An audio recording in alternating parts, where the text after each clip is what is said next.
헌법재판소가 오는 4일 금요일 오전 11시에 윤석열 대통령에 대한 파면 또는 직무 복귀 여부를 결정짓습니다. 네, 탄핵 소추안을 결의한 지 111일 만인데요. 과연 어떤 판단을 내릴지 양지민 변호사와 함께 여러 가능성 짚어보겠습니다. 어서 오십시오. 오세요. 안녕하세요.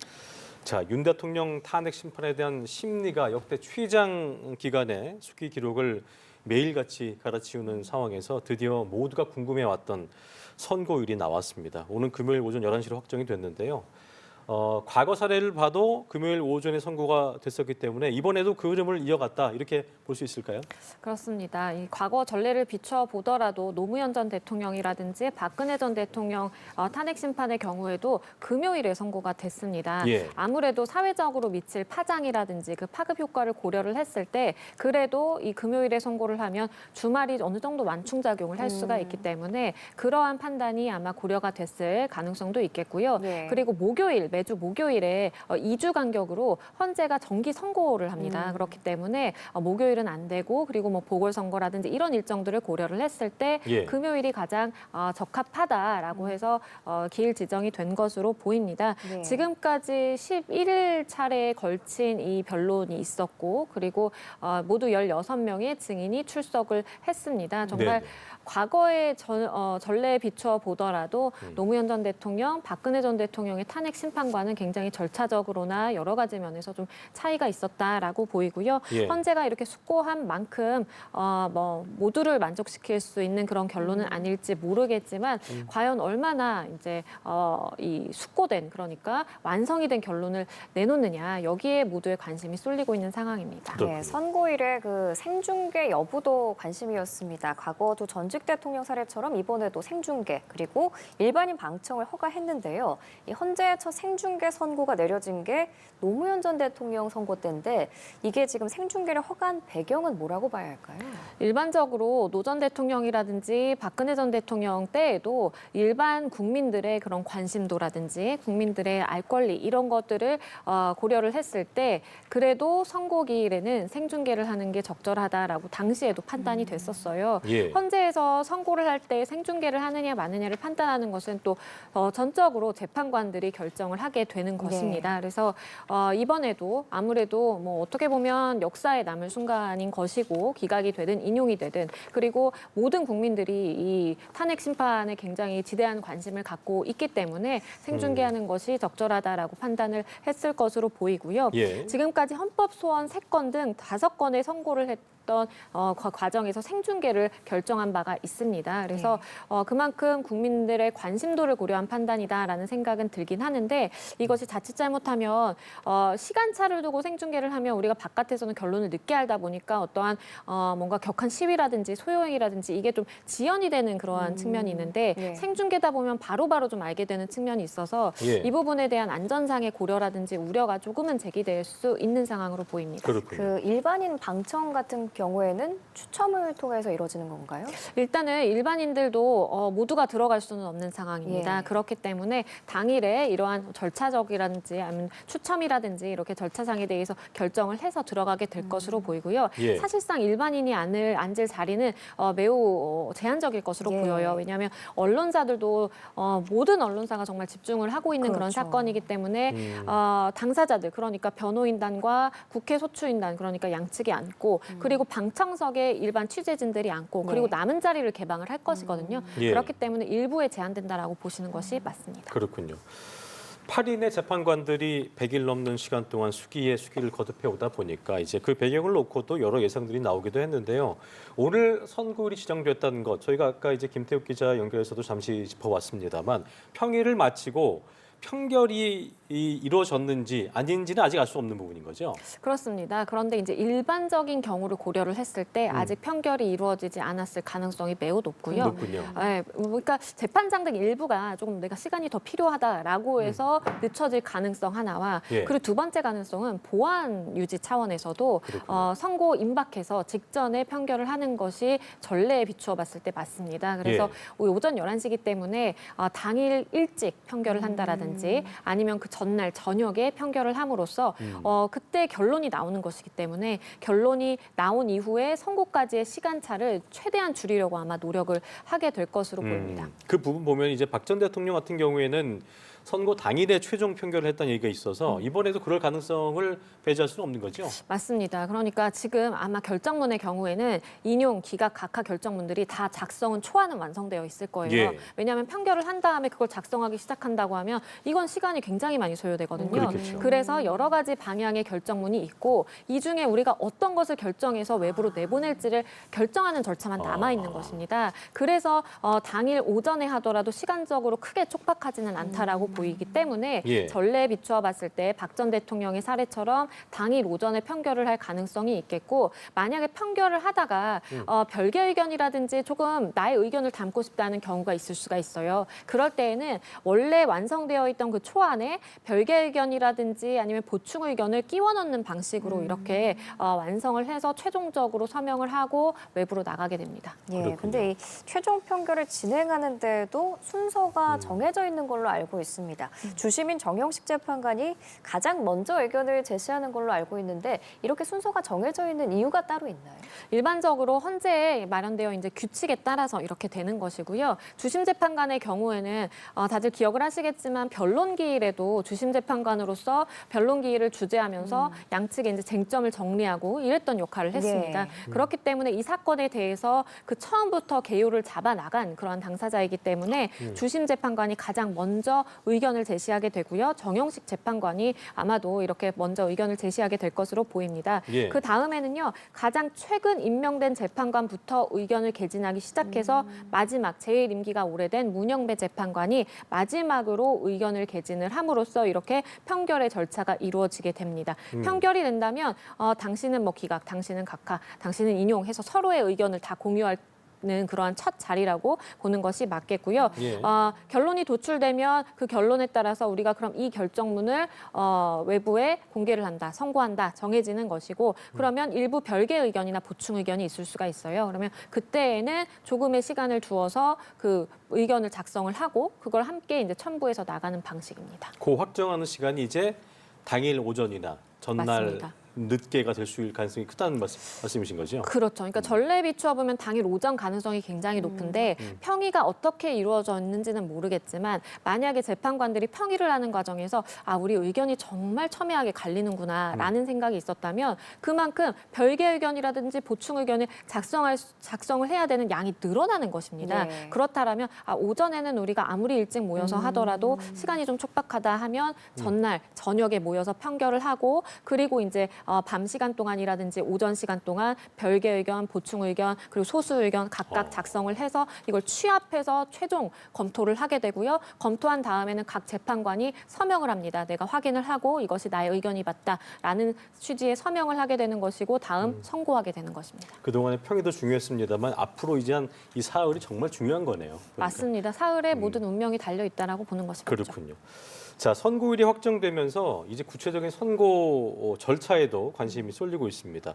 당일 동선을 좀 예상해 보면 8인의 재판관들이 차례로 입장을 할 것이고요. 이후에 양측을 포함한 저희가 아까도 뭐 짚어왔습니다만 취재진들이 꽉 가득 메울 것이고 또 뭐 방청객들이 착석도 하게 될 수 있을 텐데 이후에 이루어지게 될 선고 절차가 있단 말이죠. 이걸 하나하나 좀 짚어주시죠. 예. 그러니까 일단은 당일에 재판관들이 말씀해주신 그 결정문이 준비가 되면 선고 시간에 임박해서 1층에 마련된 대기실이 있습니다. 예. 그래서 거기서 대기를 하고요. 정각을 알리는 그 시간을 고지가 되면은 그때 재판장으로 입장을 하게 됩니다. 그래서 들어가서 문영배 대행부터 재판장석에 가장 가운데 자리에 딱 앉게 되고요. 그리고 나머지 취임 순서대로 입장을 해서 그 양쪽으로 나눠져서 앉게 되는 것입니다. 그래서 재판장들이 일단 착석을 하게 되면요. 그러면 양측 관계자, 당사자라고 볼 수 있는 국회 소추위원단 그리고 윤 대통령의 변호인단이 이렇게 착석을 하고 나머지 취재진, 방청객 순으로 이제 착석을 하게 될 것으로 보이고요.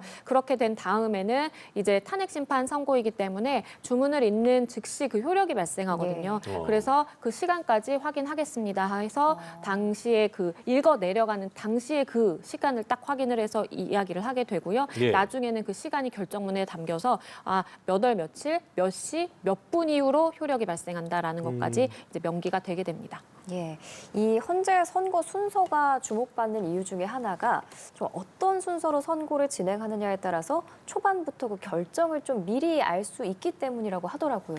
그렇죠. 이게 뭐 반드시 그런 것은 네. 아니지만 전례에 비추어 봤을 때 기억해 보시면 박근혜 전 대통령의 경우에 그 이후의 요지부터 쭉 이제 설시를 한 다음에 마지막에 박근혜 대통령 이제 파면한다라는 예. 주문을 읽었어요. 이것은 전원일치의 경우에는 일반적으로 이유 요지부터 설명을 하고 나중에 주문에 대해서 읽어 나가는 그러한 관행을 따르기 때문에 일반적으로 주문을 이야기하나 아니면 이유를 이야기를 하냐 이것에 따라서 우리가 어떤 만장일치인지 아니면 의견이 나뉘었는지를 판가름해 볼 수 있는 그러한 하나의 기준이 되는 것이고요. 네. 다만 과거 탄핵 심판에서도 그 주문부터 읽어야 되는 관행에 비추어 봤을 때 그럼에도 불구하고 이유 요지부터 읽었던 경우도 있습니다. 그렇기 때문에 어떻게 선고를 할지 선고 방식의 경우에는 이 역시도 재판관들의 재량인 편의에 거예요? 따라서 재량에 따라서 달려 있기 때문에 이번에도 전례를 따를지 아니면 우리가 이유가 너무 첨예하게 좀 다른 이야기다 보니까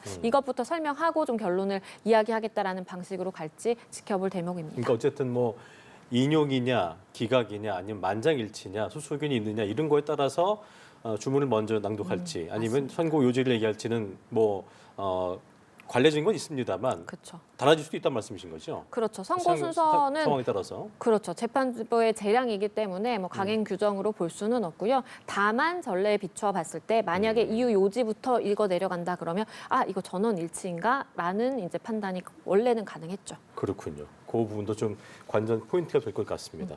과거에 이제 결정문 그 낭독할 때 걸렸던 시간들을 또 짚어볼 텐데 생각을 해보면 노무현 전 대통령 때는 25분 걸렸고요. 박 전 대통령 때는 21분 소요가 됐습니다. 이번에도 어느 정도의 시간이 소요될까 예상을 해본다면 어떻게 좀 짚어볼 수 있을까요?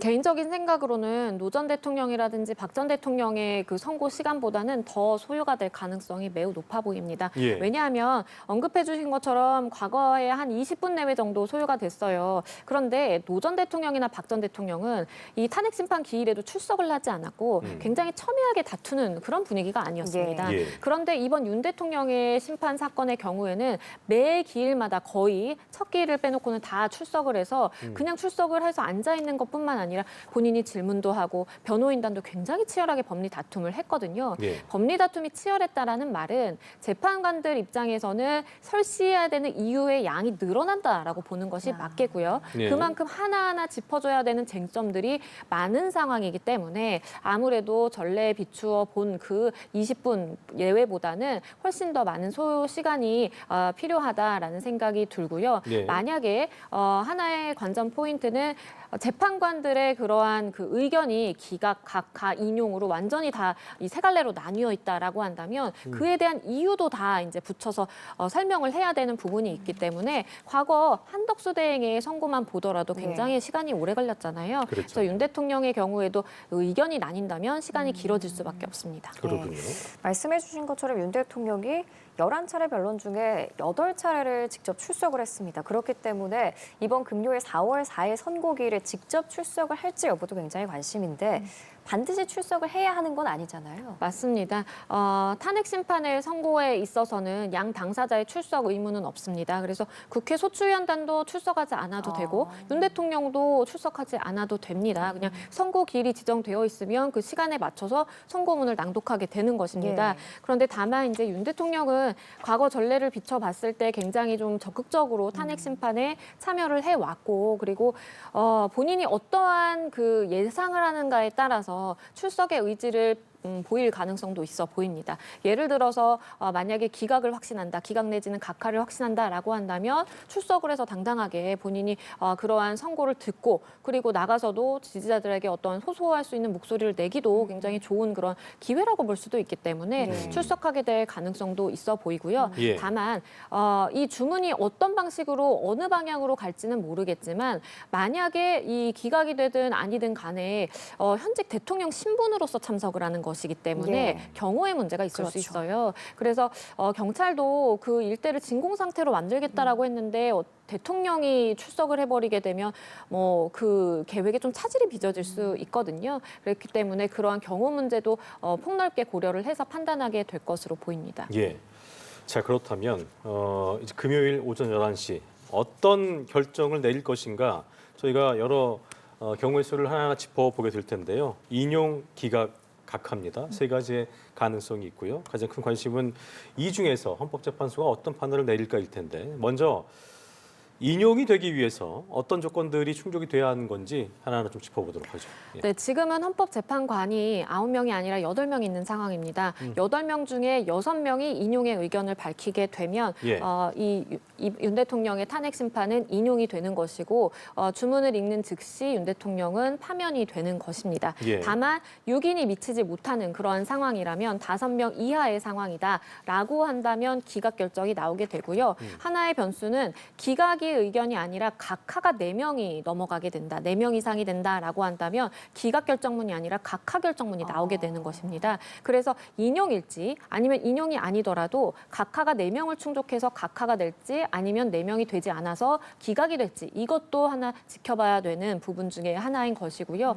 각하라고 한다면 의외로 결정문은 굉장히 길지 않을 수 있습니다. 각하라는 것이 본안 판단에 들어가기 전에 절차적인 요건을 맞추지 못해서 우리는 판단할 필요도 없다라는 그러한 결정인 것이기 때문에 예. 각하는 본안 판단에 필요 없이 짧아질 가능성이 있겠고요. 다만 윤 대통령의 심리를 이렇게 변론기일 11차례를 거치고 그리고 증인도 16명이나 불러서 정말 숙고를 하면서 심리를 해왔는데 이 자체를 두고 각하의 의견을 밝힌 재판관은 4명이 되기는 힘들 것이다라는 것이 많은 관측이기 때문에 기각 내지는 인용 이렇게 두 가지로 나눠질 가능성도 높아 보입니다. 그렇군요. 자, 그리고 사실 그 인용될 경우에 윤 대통령이 즉시 대통령직에서 물러나야 하게 되는 것이고 그리고 조기 대선이 열리게 되는 겁니다. 인용 결정된다면 대선은 어느 기간 내에 예상을 해볼 수 있는 거예요? 만약에 인용이 된다면 60일 이내에 대선이 치러져야 되는 것이기 때문에 4월 4일 선고다라고 하면 60일 이내로 볼 수 있는 6월 초 아니면 빠르게 준비가 된다면 5월 말까지도 생각을 해볼 수가 있겠고요. 그 안에 이루어져야 된다는 말씀이신 거죠? 그렇습니다. 그 안에 치러지면 되는 것이기 때문에 준비가 빨리 된다면 5월 안에도 충분히 가능한 측면이 있습니다. 그래서 인용 결정이 나오는 즉시 윤 대통령은 파면이 되는 것이고 즉 대통령 측에서 내려와야 하는 상황인 것이고 예. 지금 관저에 머물고 있는데 관저에서도 즉시 퇴거를 해야 됩니다. 그래서 원래 살던 곳으로 아마 돌아가게 될 그런 가능성이 있는 것이고요. 그렇군요. 그리고 말씀드린 것처럼 조기 대선 국면으로 들어가게 됩니다. 예. 선고가 예상보다 늦어지면서 정치권에서는 각하 가능성도 제기된 바 있는데 앞서서 변호사께서 재판관 4명 이상의 각하 의견을 내야지 각하 결정이 나온다고 말씀을 해주셨잖아요. 그 여권에서는 국회 측이 탄핵 사유에서 그 형법상 내란죄를 뺀 그 부분을 탄핵 소추가 부적합하다라고 주장을 해왔는데 만약에 각하 판결이 나온다면 배경은 좀 어떤 이유로 볼 수 있을까요? 지금 하나의 이제 변수는 말씀해 주신 것처럼 각하가 되어야 된다라고 주장하는 측에서는 처음에 내란죄를 탄핵소추 사유로 들어서 탄핵소추 의결을 했었는데 헌재에서 심리가 개시된 이후에 탄핵 그 소추 사유로서 내란죄는 빼겠다라는 취지로 진술을 한 바 있습니다. 그리고 실제 제외가 됐죠. 그래서 이 부분에 대해서 윤 대통령 측에서는 만약에 내란죄, 내란수계 이런 혐의를 들어서 그 탄핵 소추 의결을 하지 않았다라면 충분히 그러한 의결에서 반대표를 던졌을 의원들도 있는 것인데 그러한 의원들의 의결권을 침해한 것이자 만약에 내란죄를 그러한 소추 사유에서 빼고자 한다면 다시 국회로 보내서 우리가 탄핵 소추 의결을 해야 되는 것인데 그러한 의결을 거치지 않고 쭉 그대로 진행을 했기 때문에 이것은 절차적인 위법 사항이다라고 주장을 하는 것이거든요. 네. 그래서 만약에 이러한 법적인 논리가 타당하고 그것이 맞다라고 생각을 하는 재판관이 있다면 각하의 의견을 내게 될 것이고요. 예. 말씀드린 것처럼 각하의 경우는 이제 과반수를 충족을 해야 되기 때문에 8명 중에서는 4명이냐 5명이냐 또 보는 시각도 나눠져 있었어요. 그런데 예. 과거의 전례에 비추어 봤을 때 8명에서 4명이 각하 의견을 내서 각하 결정문이 나온 사례가 있거든요. 그래서 이건 4명으로 보는 것이 맞고 만약에 4명이 각하, 뭐 2명이 다른 의견 그리고 뭐 2명이 다른 의견 해가지고 뭐 인용 기각 각하로 다 나눠지더라도 각하 4명만 충족이 되면 각하로 결정문이 나와야 되는 것입니다. 그렇군요. 자, 선고가 좀 이제 늦어지면서 정치권에 지금 말씀해 주신 각하 가능성이 나왔었고 여권에서 이제 기각이나 각하 결정 나올 경우에 야당을 향해서 민영사상 책임을 묻겠다는 뭐 주정도 나오고 있는 상황인데 실제로 기각이나 각하가 된다면 법적으로 민영사상 책임을 물을 수는 있는 겁니까? 이 부분은 어떻게 봐야 돼요? 법적으로 뭐 민영사상의 책임을 뭐 고소를 한다라든지 고발한다라든지 아니면 뭐 소재기를 하는 것은 가능하겠지만 네. 실제로 그러한 결과가 나올 가능성은 낮아 보입니다. 낫다. 왜냐하면 이것이 물론 뭐 국민의힘 측에서는 정치적인 메시지로 이렇게 메시지를 내고 있는 것으로 보입니다. 예. 법적으로는 이렇게 탄핵 소추를 의결을 해서 탄핵 사유가 있다라고 그 주장하는 것 자체가 어떠한 손해를 일으키기 위한 우리가 손해의 목적을 가지고 행하는 것이라고 보기는 좀 어려운 측면이 있는 것이고요. 그렇기 때문에 우리가 뭐 소재기를 했다가 그것이 설령 기각이라든지 각하가 됐다고 하더라도 상대방에게 이러한 부분에 대한 손해배상 책임까지 인정이 되는 것은 아니거든요. 예. 일반적인 민사 소송에서도 그렇기 때문에 윤 대통령 사건에 있어서도 만약에 기각 내지는 각하 의견이 나온다라고 하더라도 이것에 대해서 탄핵소추 위원들이라든지 아니면 뭐 일부 국회의원들을 상대로 해서 이에 대한 손해배상 청구를 했을 때 이것이 인용될 가능성은 뭐 굉장히 낮아 보인다라고 보는 것이 법적으로는 맞습니다. 예. 예. 자, 그리고 대통령 측 지지자 입장에서 이제 또 기각이나 각하를 원하고 있을 텐데 시청자의 이해를 위해서 기각과 각하가 뭐가 다른 거야 하신 분도 계실 것 같아요. 그렇죠. 그 부분에 좀 차이를 좀 짚어볼까요? 예. 각하의 경우에는 소제기의 그 절차적인 요건을 충족하지 못했다라는 의미인 것입니다. 그래서 우리가 일반적으로 소송을 진행을 할 때에는 절차적으로 이게 소제기가 적법하게 됐는가를 먼저 판단을 하고 적법하게 제기됐네라고 한다면 그 다음 그러면 이것을 인용으로 해야 될지 기각으로 해야 될지 어떤 내용인지 들여다보자라는 다음 단계로 넘어가는 것이거든요. 그런데 만약에 각하라고 한다면 그 본안에 들어가는 그러니까 이 청구가 이유 있는지 없는지를 살펴보기도 전에 이건 소재기 절차 자체가 잘못돼서 우리가 판단할 수 없는 거야라고 해서 내리는 결정인 것입니다. 그렇군요. 그래서 앞서서 설명드린 것처럼 이 각하 만약에 결정이 나오게 되면 그 본안에 대한 뭐 윤 대통령이 위헌 위법적인 행동을 했는지 그것이 파면에 이를 정도로 중대한지 이런 것에 대한 판단을 아무것도 하지 않아도 되기 때문에 각하 결정문은 짧아질 수밖에 없는 것이고요. 그렇겠네요. 그게 아니라 각하의 조건이 안 된다라고 넘어간다면 그 다음에는 인용인지 기각인지 판단하는 것이 남아 있는 것입니다. 인용의 경우에는 청구 자체가 이유 있네, 이거 합당한 청구였다, 그리고 파면할 만한 사유에 이르네라고 판단이 된다면 이것을 인용하게 되는 것이고요. 그게 아니라 기각의 경우에는 청구인단 측에서 청구를 한 내용을 살펴봤지만 위헌 위법적인 행동이 없고 그래서 파면할 수는 없다라는 논리 구성이 가능하고 그게 아니라 위헌 위법적인 행동을 한 것은 맞다라고 보더라도 파면할 정도로 중대하다라고 보기는 어렵네라고 해서 기각으로 갈 수도 있는 것입니다. 그렇군요. 그래서 만약에 기각 결정이 나온다면 어떠한 이유로 기각됐는지도 굉장히 중요합니다. 만약에 기각이 되면서 위헌 위법적인 일이 없었다, 그런 행동을 한 건 아니고 대통령의 통치행위로서 재량행위로서 이건 충분히 인정되네라고 해서 기각이 됐다라고 한다면 탄핵 소추인단 측에서 강하게 반발을 할 것이고요. 다만 위헌 위법적인 행동을 했다. 하지만 기각에 이를 정도로, 하지만 파면에 이를 정도로 중대하지 않다라고 해서 기각을 하는 것이면 이것은 양측이 사실 다 할 말이 있게 되는 상황이 발생할 수 있습니다. 그렇군요. 예를 들어 탄핵소추인단 측에서는 파면에 이를 정도는 아니지만 어쨌든 위헌 위법적인 행동을 한 것 아니냐라면서 굉장히 정치 공세를 하게 될 가능성이 있고요.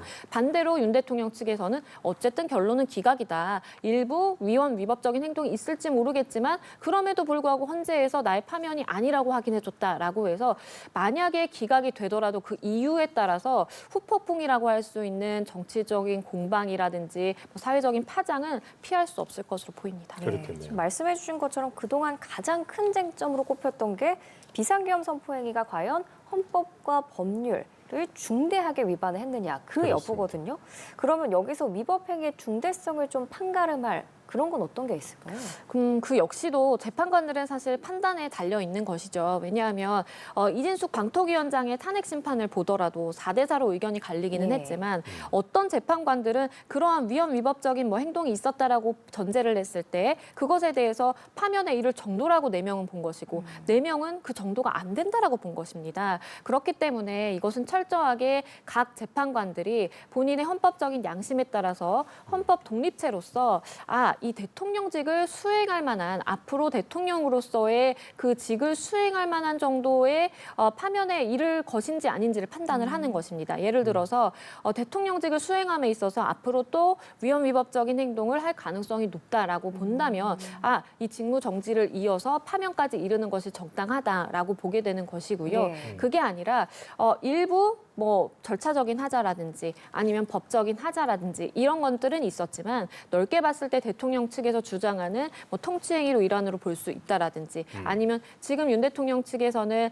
뭐 공수처의 수사권이나 형사소송법 관련해서도 절차적인 문제를 제기하고 네. 있기 때문에 그러한 절차적인 문제를 고려했을 때 우리가 인정할 수 있는 사실관계가 대폭 좁아지게 된다면 그만큼 위헌 위법성이 낮아질 수밖에 없는 것입니다. 그래서 각자의 재판관들마다 어떠한 사실관계를 인정할지 어느 정도의 넓게 폭을 두고 인정할지에 따라서 의견이 다양하게 갈릴 수밖에 없는 그런 상황으로도 보입니다. 그렇군요.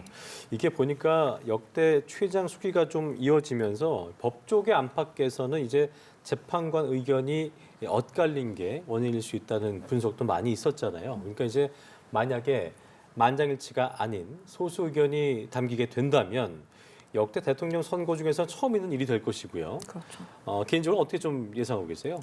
만장일치와 소수 의견? 소수 의견이 저는 담길 가능성이 좀 높아 보입니다. 그렇습니까? 일단 언급해 주신 것처럼 박근혜 전 대통령의 사례에서는 소수 의견이 담기지 않았습니다. 전원 일치로 파면 결정이 나왔고 그랬었죠. 노무현 전 대통령의 경우에는 당시 헌재법 개정 전이었어요. 그래서 그때에는 각자 재판관들이 어떤 의견을 밝히는지에 대한 그러한 의견을 담아야 된다라는 조항이 좀 애매했던 부분이 있기 때문에 어느 재판관이 기각 의견인지 인용 의견인지도 전혀 비공개됐고요. 소수 의견도 전혀 담기지 않았습니다. 그런데 이제 법 개정이 된 이후에 박근혜 전 대통령 때에는 그때 당시 전해지는 바에 따르면 이제 재판관들의 각자 의견을 담아내도록 법이 개정이 되다 보니까 우리가 이거 만장일치, 전원일치로 의견 모으지 않으면 이거 아무래도 파장이 있을 수 있다라고 해서 의견을 모았다라는 이제 이야기도 나중에 전해졌습니다. 네. 그래서 윤 대통령의 경우에도 당연히 이제 각자 재판관들마다 내가 인용 의견인지 기각 의견인지 뭐 각하 의견인지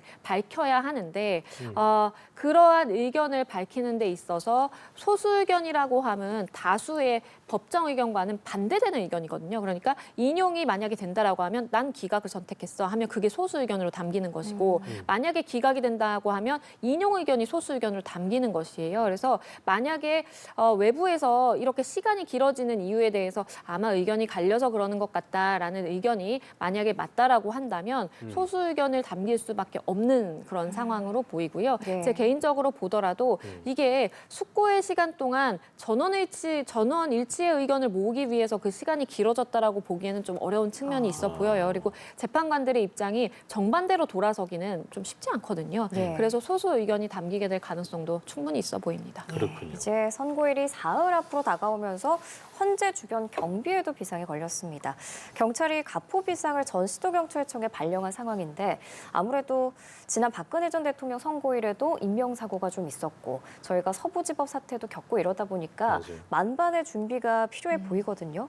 선고 당일에는 재판관마다 신변 경호 수준도 추가로 강화한다고 하네요. 그렇습니다. 그러니까 경찰에서도 지금 가용 인력을 100% 동원하는 가포 비상령을 내렸고요. 그러니까 다들 아시겠지만 서부지방법원 이번에 그 소요 사태, 예. 폭동 사태를 생각을 해보면 지금 기각이든 인용 결정이든 어떤 결정이 나든지 그러한 결정에 불만을 품는 사람들은 헌재로 달려가서 뭔가 헌재 재판관들에 대해서 위해 행위를 한다라든지 이런 것들도 충분히 가능한 시나리오입니다. 예. 그렇기 때문에 이에 대한 대비를 철저하게 해야 되는 것은 당연하다라고 보이고요. 서울에 14,000명을 배치를 해서 경찰을 배치해서 안전관리를 강화할 예정이고 뭐 헌재 재판관들의 신변 보호도 이미 이제 이루어지고 있었지만 그 수준도 훨씬 강화할 예정이라고 합니다. 그리고 안국역 그러니까 헌재가 안국역의 인근에 있잖아요. 네. 그러다 보니까 오늘 정오부터 헌재 방향 출구는 아예 이제 폐쇄를 해서 앞으로 금요일까지는 그 출구를 이용할 수 없게 되는 것이고요. 경찰이 이전에 밝힌 바대로 그 헌재의 반경 일대를 다 진공 상태로 만들어서 아예 차벽으로 막고 예. 사람을 통과시키려면 다 신분 확인하고 목적을 확인한 다음에만 통과를 시키게 될 것이기 때문에 그야말로 정말 철통 방어를 하고 있다라는 생각이 듭니다. 그렇군요. 자, 그러면 과연 금요일에 헌재가 결정문에 구체적으로 어떤 내용들을 담을까? 이것도 굉장히 관심 가는 부분인데 헌재가 사실 지난번 한 총리 탄핵안을 기각하면서 소추 사유 중 하나였던 비상계엄 선포 위법성이라든가 국무회의 적법성 등에 구체적으로 판단을 안 했기 때문에 그것이 나왔었더라면 당시에 윤 대통령 선거 결과를 좀 유추할 수 있었을까 싶었는데 그걸 못했잖아요. 그렇죠. 그래서 이제 구체적으로 이런 내용들 윤 대통령이 석방되면서 절차적 위법 논란도 불거졌던 상황이기 때문에 그만큼 헌재가 결정문에 이런 구체적인 근거를 담을 거다라는 전망이 나오더라고요.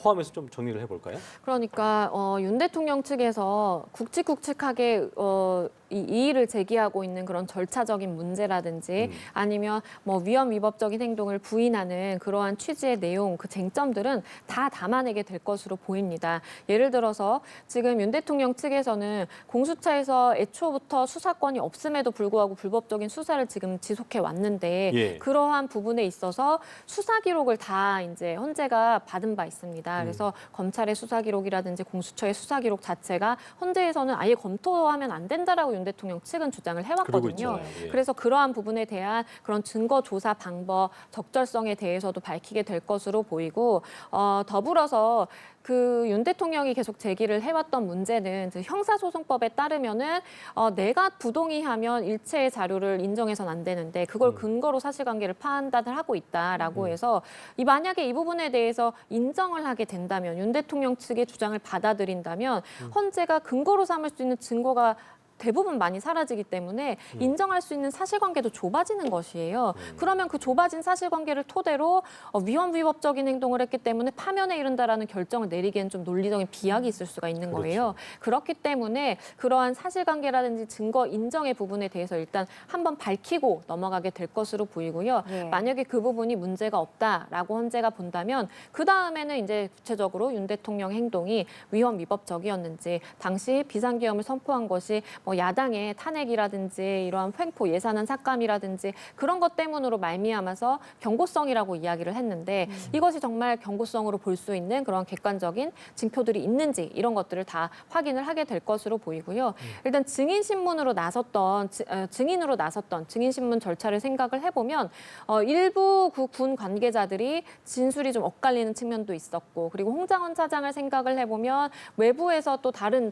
정황들이 공개가 되다 보니까 다음 2차 증인으로 또 부르기도 네. 했었죠. 그래서 전적으로 이러한 증거 조사를 마치고 어떠한 사실관계를 뽑아서 사실을 인정을 할지는 헌재 재판관들의 판단인 것이고 그것도. 그것에 따라서 아마 각자의 입장이 갈리게 될 것으로 보입니다. 그래서 일반적으로는 헌재 결정문에는요. 첫 번째로 절차적인 쟁점, 말씀드린 뭐 증거 조사라든지 이런 부분에 대한 것 먼저 짚고 넘어가고요. 그 다음에는 실체적인 쟁점, 뭐 위헌 위법했느냐, 당시에 뭐 체포조를 지시를 했느냐, 아니면 국회 봉쇄를 했느냐 이런 부분에 대한 사실 실체적인 쟁점이 언급이 되는 것이고요. 마지막으로 그러한 실체적인 정점들을 검토를 해봤을 때 윤석열 대통령을 파면을 할 정도로 이러한 행위가 중대하게 위헌 위법적인 행동인지 이런 것들까지 모두 3단계를 거치게 된다면 뭐 파면 아니면 뭐 기각 이렇게 결정이 나오게 되는 것입니다. 그렇군요. 지금 윤 대통령의 탄핵 심판과 별개로 형사 재판도 진행 중인데 이번 탄핵 심판 결과가 그 형사 재판에도 영향을 미칠 수 있을까요? 법적으로 보자면 별개의 절차로 보는 것이 맞습니다. 예. 그러니까 형사 재판은 형사 재판대로 진행이 되는 것이고 형사 재판의 쟁점은 윤 대통령이 비상계엄을 선포한 그 행위가 과연 내란죄의 우두머리로서의 죄책을 지는 것이 맞는지 여기에 맞춰져 있는 것이고요. 예. 이 형사 재판은 그 관련 당사자들에 대해서 병합을 할지에 대해서는 아직 명확하게 밝히지 않았지만 윤 대통령뿐만 아니라 비상계엄에 가담했다라고 지적이 되고 있는 여러 이 관계 당사자들에 대한 재판을 함께 맡고 있는 재판부입니다. 그렇기 때문에 독립적으로 이제 진행이 된다라고 보는 것이 맞고 헌재에서 인용이든 기각 결정이 나오든지 간에 헌재의 증거를 갖다가 형사 재판에서 쓰는 가능성은 있지만 충분히 형사 재판에서 관련 증거가 현출될 것이기 때문에 그러할 가능성은 낮아 보이고요. 탄핵 재판과 형사 재판은 분리돼서 보는 것이 맞겠고 만약에 인용이 된다라고 한다면 윤 예. 대통령은 대신 형사 재판에서 추가 기소를 받아서 그 부분에 대한 이제 재판이 추가될 여지는 있습니다. 왜냐하면 대통령으로서의 이제 불소추 특권이 사라지다 보니까 그렇군요. 아마 죄명이 더 확대될 가능성은 있겠고요. 만약에 기각이 된다면 대통령 신분으로서 형사 재판을 계속해서 받게 되는 첫 사례라고 보입니다. 알겠습니다. 지금까지 대통령 탄핵 심판 관련해서 양지민 변호사와 자세히 짚어봤습니다. 오늘 말씀 고맙습니다. 감사합니다.